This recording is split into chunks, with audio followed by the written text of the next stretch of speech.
پاکستان کے مسائل کے پیش نظر ہو سکتا ہے اس شنگھائی تعاون تنظیم سے براہ راست پاکستان کو فائدہ نہ ہو، لیکن اس طرح کے ایونٹ کا ہو جانا ہی بہت بڑی بات ہے، اور پاکستان اس کے لیے کافی دیر سے انتظار بھی کر رہا تھا کہ پاکستان میں اسلام آباد میں ایسے ایونٹس ہوں جہاں پہ مختلف ممالک کے ڈگنیٹریز آئیں اور یہاں پہ وہ پاکستان کی ثقافت سے لطف اندوز ہوں، اور پاکستان کے بارے میں ایک تاثر جو پہلے قائم ہے کہ پاکستان مسائل کی چکی اور دلدل میں پھنسا ہوا ملک ہے، وہ کم سے کم ہٹ جائے۔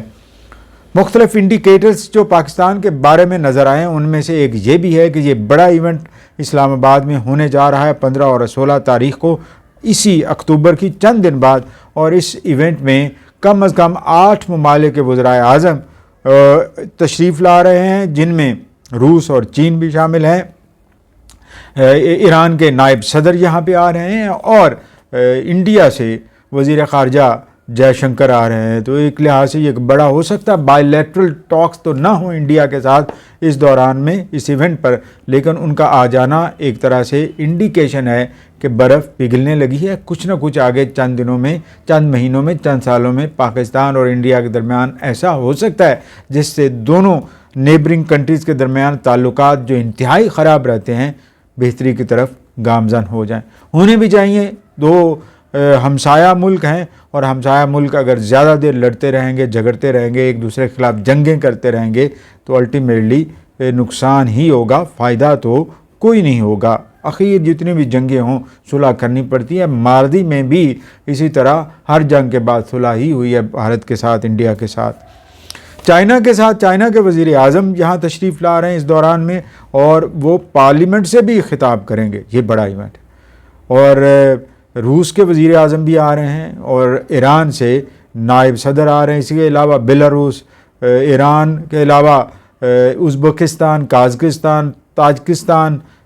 اور کرغزستان، ان کے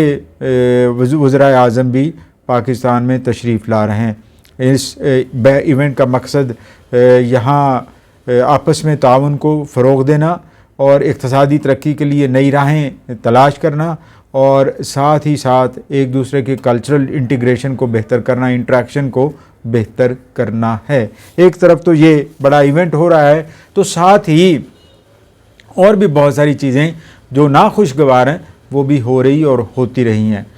پچھلے چند دنوں سے 10-15 دنوں سے دہشت گردی کی لہر جو پھوٹی ہے، اس کا کہیں نہ کہیں کنیکشن اس ایونٹ کے ساتھ بھی ہے۔ جن کے کہتے ہیں نا پیٹ میں پیڑ ہو رہی، درد ہو رہا ہے، وہ اس طرح کے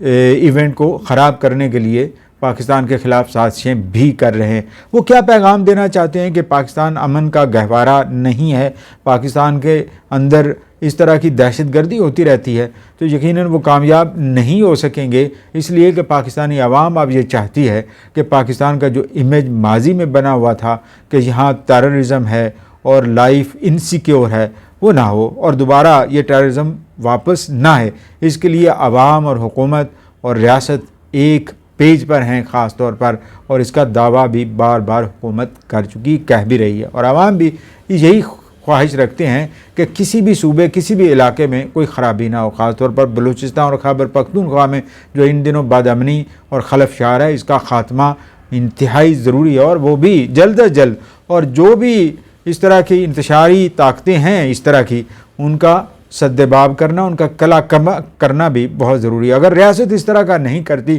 تو یقیناً ریاست سے بھی لوگوں کا اعتماد اٹھ جائے گا۔ اس کا مطلب یہ نہیں ہے کہ مخالفین کے ساتھ یا امن دشمنوں کے ساتھ ٹیبل ٹاک پر نہ آیا جائے، ان کے ساتھ نیگوسیشنز بھی ہونی چاہیے، ان کے اگر کوئی مطالبات ہیں جائز تو وہ سننے چاہیے، لیکن ان کے خلاف یا انہوں نے ایسے ظلم کیا ہوئے ہیں جن میں عام لوگوں کو مارا ہوا ہے تو پھر یہ قابل معافی نہیں ہے۔ جرم تو اپنی جگہ کھڑا رہتا ہے نا، چاہے صلح ہو بھی جائے، تو جناب یہ چیزیں ہونی چاہیے۔ تیسری ہے سیاسی خلفشار یا سیاسی بد امنی۔ یہ سیاسی بد امنی بھی ختم ہونی چاہیے، خاص طور پر کہتے ہیں کہ ویلا کو ویلا ضرور ویکھنا چاہیے، اور اس وقت ویلا یہ ہے کہ ہم بڑے بہترین طریقے سے ان بیرونی سربراہان کو، وزرائے مملکت کو جو مختلف ملکوں کے ہیں، ان کو خوش آمدید کہیں اور ان کے لیے جتنا بھی تعاون ہو سکتا ہے اس سسٹم میں وہ تعاون ضرور کریں۔ اور اگر ہم تعاون نہیں کرتے اور اپنے مطالبات لے کے بیٹھ جاتے ہیں، یعنی بازو مروڑنے کی کوشش کرتے ہیں حکومت جو اس وقت نازک دور سے گزر رہی ہے، تو یقیناً اس کا میسج بھی اچھا نہیں ہوگا۔ کسی کے لیے بھی ایک ایسا کلچر ڈیولپ ہوگا کہ جب بھی یہاں پہ کوئی بڑا ایونٹ ہونے جاتا ہے یا ہو رہا ہوتا ہے تو پھر خلفشاری طاقتیں آ جاتی ہیں، سیاست دانوں کے روپ میں یا سیاسی رہنماؤں یا جماعتوں کے روپ میں۔ یہ نہیں ہونا چاہیے، یہ میسج نہیں جانا چاہیے۔ اور جس سیاسی جماعت نے 15 اکتوبر کو یہاں اسلام آباد میں احتجاج اور دھرنے کا کہہ رکھا ہے، اسے اپنے فیصلے پر نظر ثانی ضرور کرنی چاہیے، کیونکہ آج اگر وہ یہ کر رہے ہیں تو کل خدا ایسا بھی تو ہو سکتا ہے کہ ان کی حکومت آ جاتی ہے تو اس وقت دوسروں کو نیگوشیٹ کرنے کے لیے کہنا ممکن نہیں ہوگا، اخلاقی گراؤنڈ ہی نہیں ہوگی،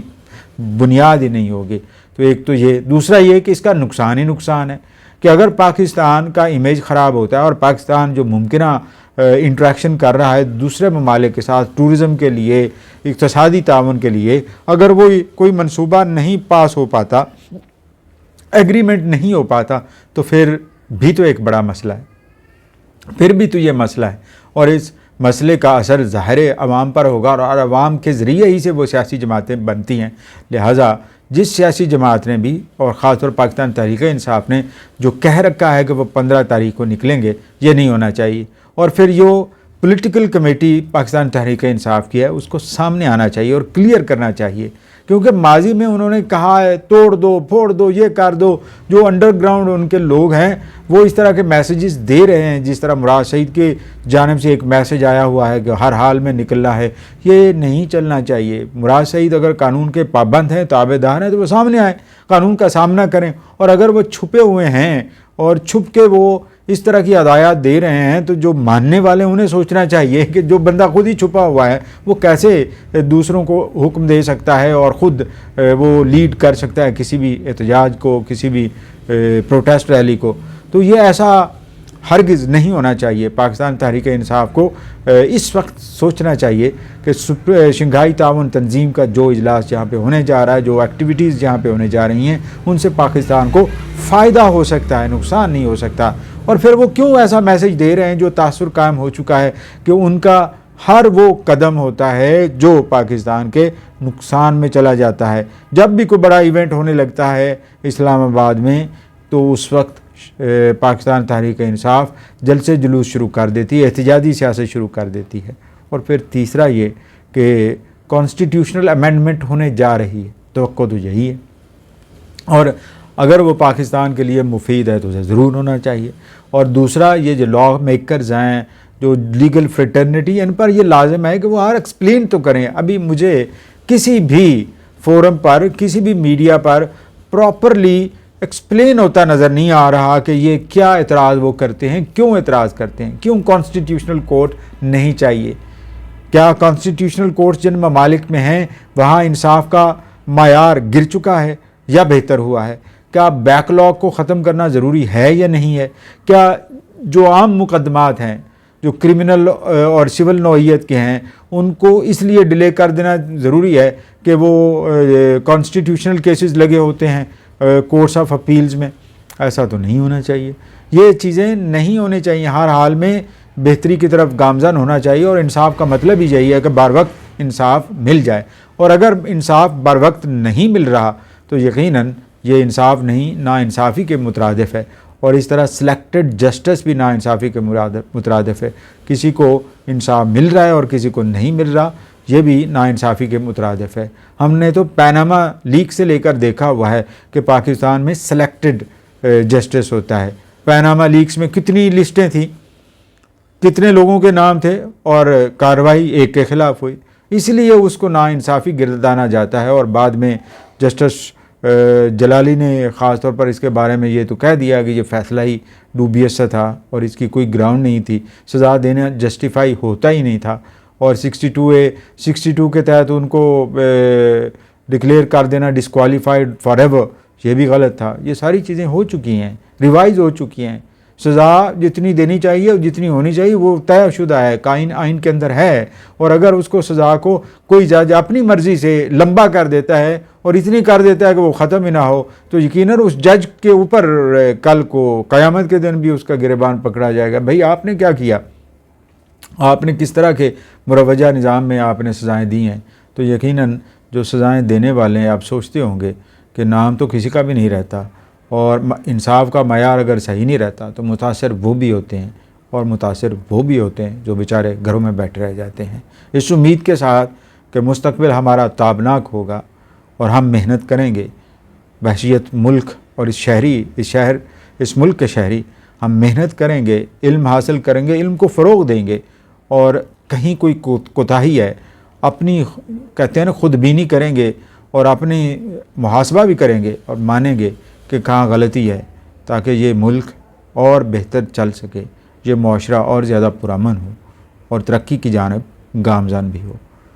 اگر یہ بہتر ہے کانٹینٹ تو پلیز سبسکرائب ضرور کیجیے۔ آپ کی نوازش۔